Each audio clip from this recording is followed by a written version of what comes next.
Pessoal de casa, boa tarde, sejam bem-vindos ao nosso campinho, porque a bola já está rolando para mais uma semana de muito futebol aqui nas nossas quatro linhas.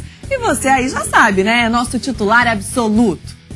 Jogando em casa e com um time misto, o Inter desperdiçou mais 2 pontos no Brasileirão contra o São Paulo dessa vez. Sem arangues na seleção chilena, Sacha, D'Alessandro, Valdívia, Nilmar, todos no departamento médico, 0-0 foi o placar do Beira-Rio. Placar que mostrou o equilíbrio que foi o jogo. O Inter mudou a trajetória e levou os torcedores para o caminho do brasileiro. Seguinte, vamos ser campeão da Libertadores e vamos chegar no final do Brasileiro. O time está unido, agora a questão é deles acertar esses que estão entrando e acho que vamos conseguir esse nosso campeonato, que faz tempo que não conseguimos, né? Agora temos que focalizar-nos nestes jogos e aí daqui a 10, 15, 20 dias nós vamos a ter um panorama mais claro de alguma necessidade que podamos ter. Mas os 30 mil colorados não viram uma atuação de gala. Os dois times ficaram mais concentrados no meio-campo. O primeiro a arriscar foi o São Paulo. Denilson chutou fraco. O Inter foi pelas laterais. Jefferson, novo integrante da seleção brasileira, cruzou. Lisandro Lopes errou na conclusão. As melhores oportunidades foram do São Paulo.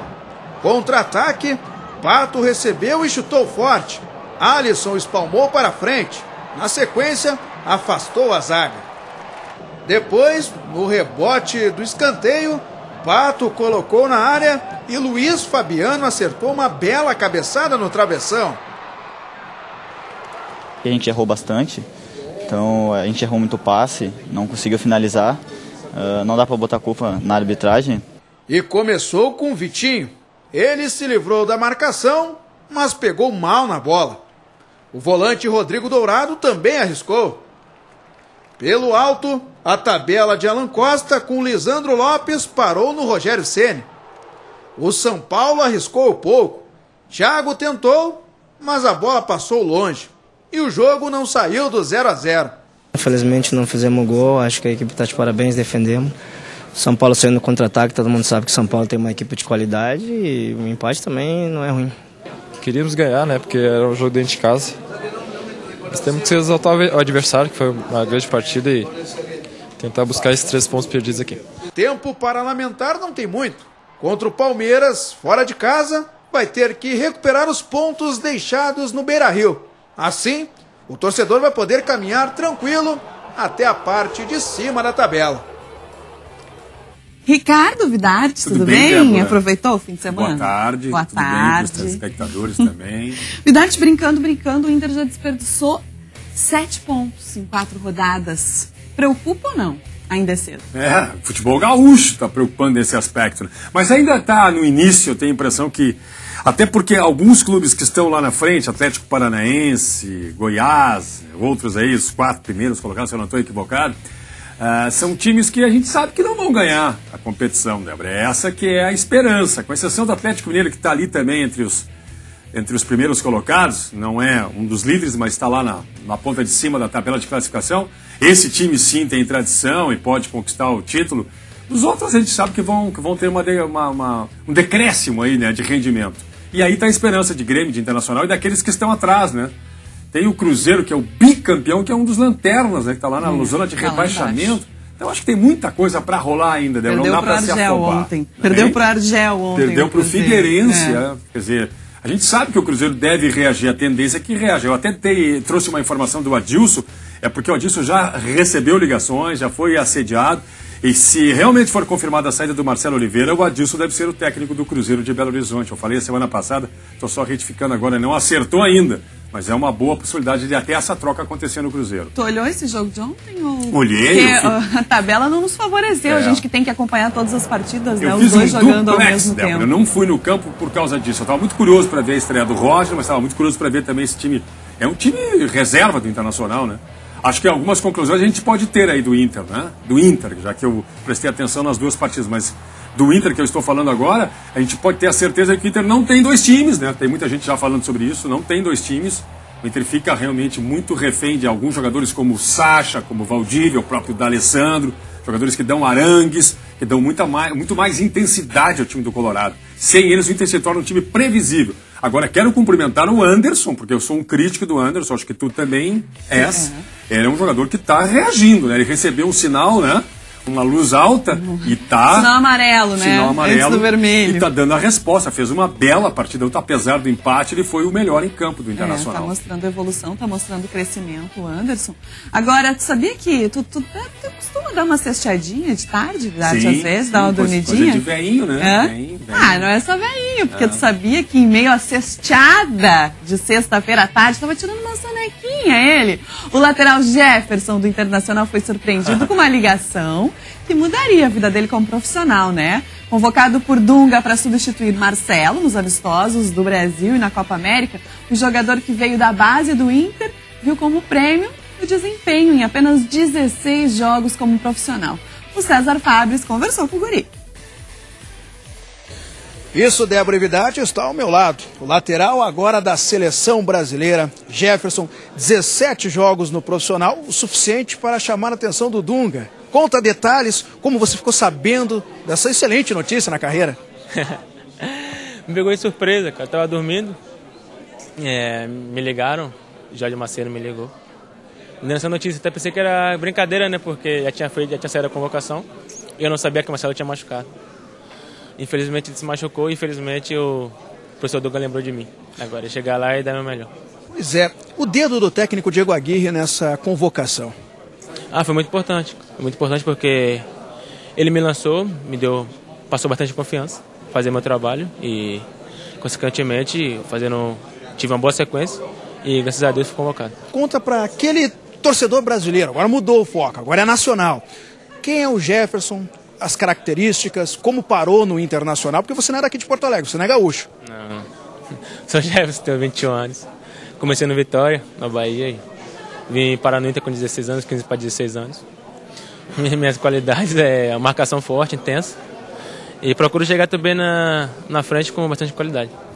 Quem é que já te ligou da seleção brasileira, ou você conhece algum jogador que está ali convocado, como Neymar, os craques da seleção? Quando eu conheço o Fred, né, que foi convocado para os amistosos, joguei com ele aqui na base. Conheço o Marquinhos também, o zagueiro do PSG, que eu fui para a seleção sub-17 com ele.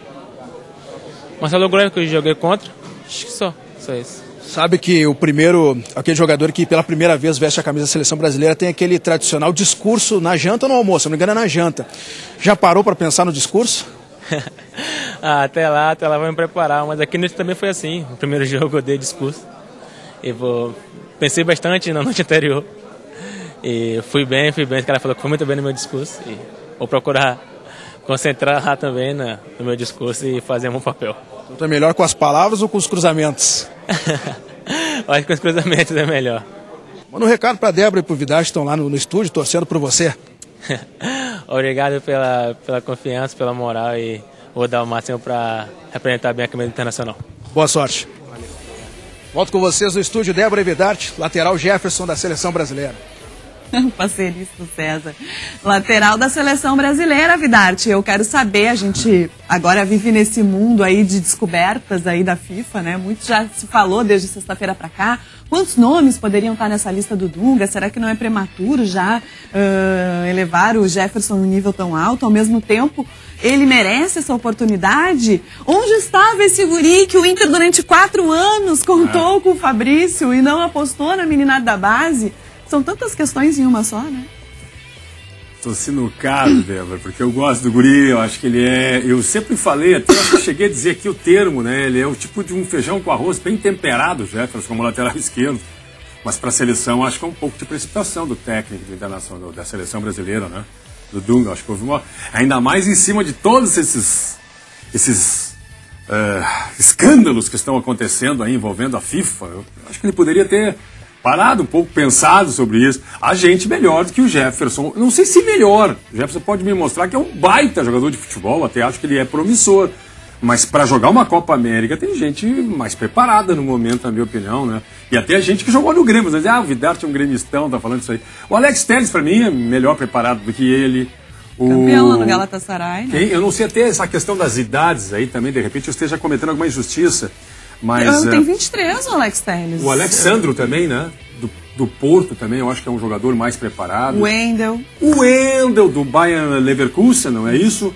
Tem o do Atlético de Madrid, que agora não estou me lembrando o nome. Aquele que está no Chelsea também, o Maxwell não é o que eu queria dizer. Eu queria dizer o outro que está no Chelsea, que era do Atlético de Madrid. Não, o nome dele, Felipe Luiz, lembrei agora. Também bom jogador. E tem o que se fala é que o Dunga estaria já preparando o Jefferson, contando com o Jefferson para uma possível convocação para a Seleção Olímpica de 2016, né? Pois, Débora... Mas a gente tem uma outra competição mais importante agora, depois de um 7-1, é hora da gente ter responsabilidade, não né? É o momento de preparar jogador para Jogos Olímpicos, é o momento dele tentar ganhar a Copa América, né? Colocar o jogador que está... É uma questão de justiça. Um beijo pro Jefferson, acho que para ele, a carreira dele até já viajou, né? Acho que para ele, pro Inter também é muito importante, que vai valorizar a mercadoria, o patrimônio do Internacional, e para ele pessoalmente também deve ser sensacional jogar na seleção. Mas por uma questão de coerência minha, não posso ser simpático à torcida do Internacional nesse aspecto. Eu acho que o Dunga errou em ter convocado o Jefferson. Bom, no Grêmio, a segunda-feira começou com uma audiência suspensa, hoje cedinho, na Vara do Trabalho. Advogados do clube e do jogador Kleber, gladiador, pediram a suspensão da reunião para um prazo maior de entendimento para a possibilidade de um acordo entre as partes. Eles tentam um acerto financeiro, já que o gladiador quer mais de 30 milhões de reais, né, Vidarte? Alegando atrasos dos direitos de imagens e danos morais. Como as questões trabalhistas não são resolvidas de forma imediata na Justiça, esse processo com o Kleber pode se arrastar por 4 ou 5 anos ainda. Ele tem a possibilidade de encontrar outro clube, né, de jogar em outro clube. Ele conseguiu essa liberação na Justiça. Sim. Mas, segundo o César Fabres, trouxe informações no nosso grupo ali agora há pouco, 16 clubes. Ele foi oferecido a 16 clubes, o Grêmio ajudando a pagar parte do salário e ninguém quis levar o gladiador. Tá queimado, eu acho, no mercado, né, pelo comportamento também que teve, né? Fora de campo, o Kleber não que ele tenha sido um comportamento assim que tenha decepcionado amplamente, mas a forma com que ele respondeu, assim, eu tenho a impressão que poderia ter sido mais, eu acho que não tão agressivo o Kleber, né? Ele rompeu com o Grêmio sem tentar uma negociação antes desse rompimento, mas é a minha opinião pessoal, né? O empresário dele pensa totalmente diferente. Eu acho que o Grêmio errou também na conduta, né, na condução desse fato, desse negócio aí. Poderia ter tentado um acordo anterior. Acho que o Grêmio entrou numa briga, eu vou dizer entre aspas briga, mas acho que o Grêmio entrou numa briga que não era dele, do Kleber com o Felipão. Exatamente. Né? Aliás, o Grêmio agora está reconhecendo algo sobre o Edinho, né? Está trazendo o Edinho de volta. Pode reintegrar o Edinho. Pelo menos é uma tendência que reintegre o Edinho, quer dizer... esse tipo de pensamento deveria ter sido feito também com o Kleber, porque é um patrimônio do clube. Então houve erro das duas partes, dá para se dizer assim, né? E o Kleber, perante o grande público aí, depois das confusões que ele já se envolveu, de brigas que ele teve com o Luiz Felipe, não que ele tenha sido mal no Vasco, ele foi bem no Vasco da Gama, mas é um jogador que não emplacou, né? Ele não consegue perder o peso e jogar de uma forma mais competitiva. Eu acho que prejudicou muito a carreira dele essa questão, né? Pelos erros tanto do administrador da carreira dele como também do Grêmio nesse aspecto. É uma pena, né? Porque eu acho que é um bom jogador de futebol, o Kleber, né? Inegavelmente é um bom jogador de futebol. Sem falar nas lesões, né? E muitas lesões. Não é por culpa dele, mas de qualquer maneira o prejudicaram também. Bom, no Brasileirão, o time de Roger já mostrou uma outra postura. Saiu na frente no Serra Dourada com o Juliano, mas o time da casa empatou numa jogada polêmica envolvendo o Marcelo Groi.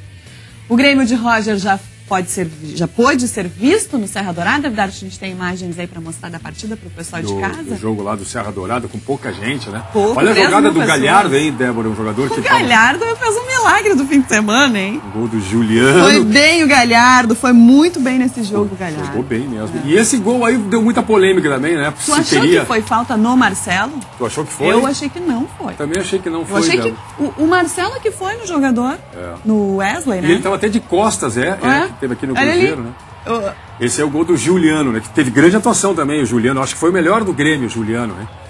Tomara que consiga dar sequência. Agora vai ter o lance. Aí o lance do Marcelo, ele tava de costas, ele nem viu que o Marcelo vinha. Nem viu que o Marcelo vinha, né?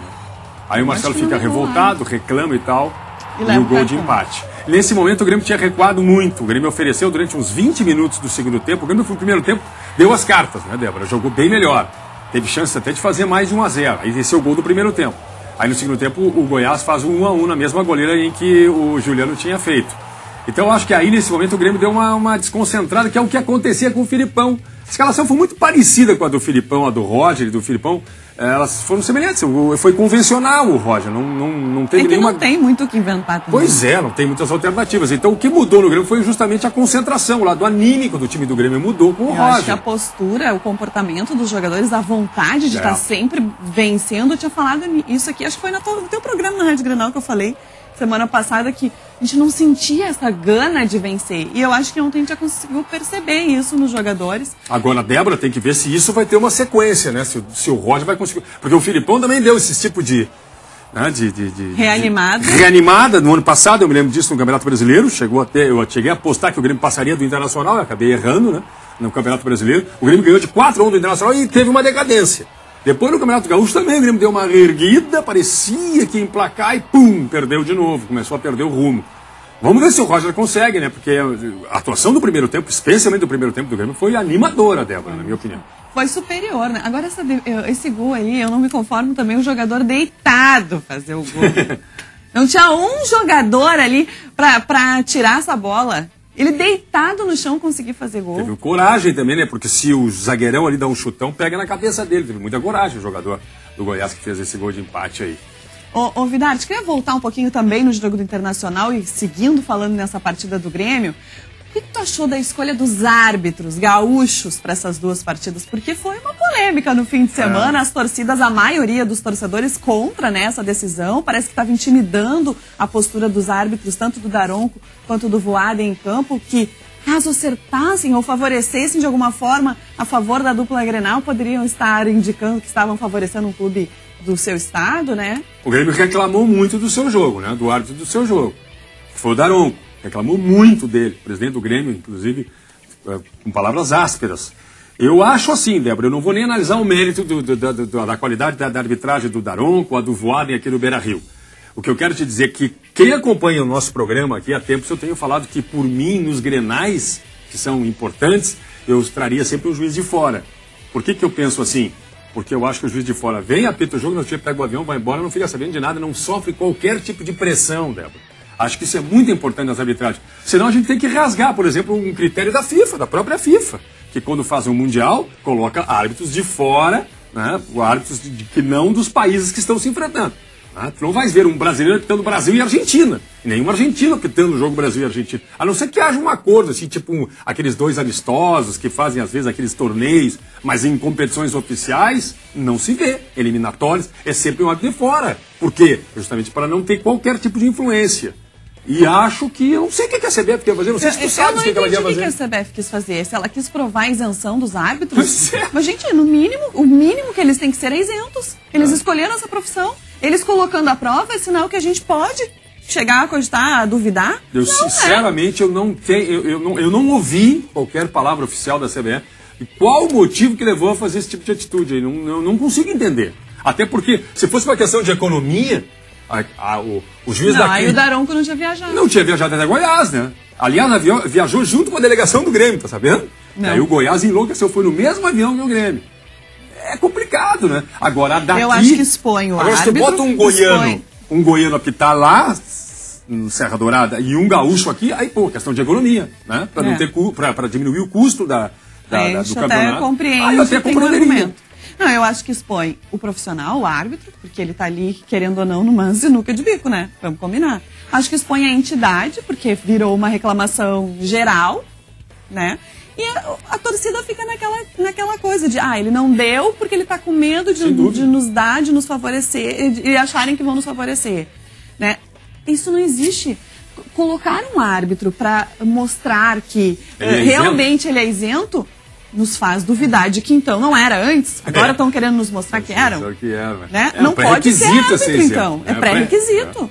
Em todas as partidas, do jogo do Grêmio, do jogo do Inter e de qualquer jogo que o Daronco ou o Voaden apitarem. Independentemente de ter dupla Grenal ou não, né? Verdade, concordo. Vamos mostrar a classificação do Campeonato Brasileiro? Quero mostrar para o pessoal de casa que quem está na ponta de cima da tabela, o Vidarte acha que não será campeão, então minimiza a pressão para cima da dupla Grenal. Que não ia chover às 7h30 no jogo do Internacional, eu aposto que nenhum desses 4 primeiros aqui será campeão brasileiro. E o Atlético, que já foi, aliás, hein? Já foi campeão brasileiro.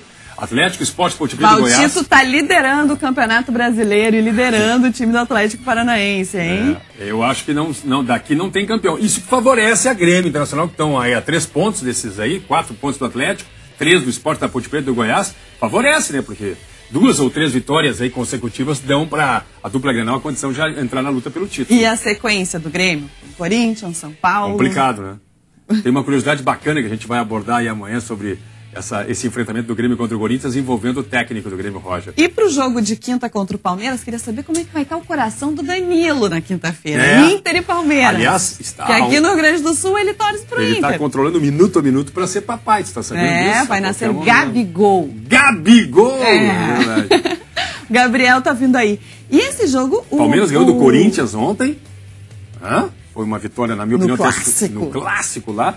No campo do Corinthians. Coitadinho do Tite.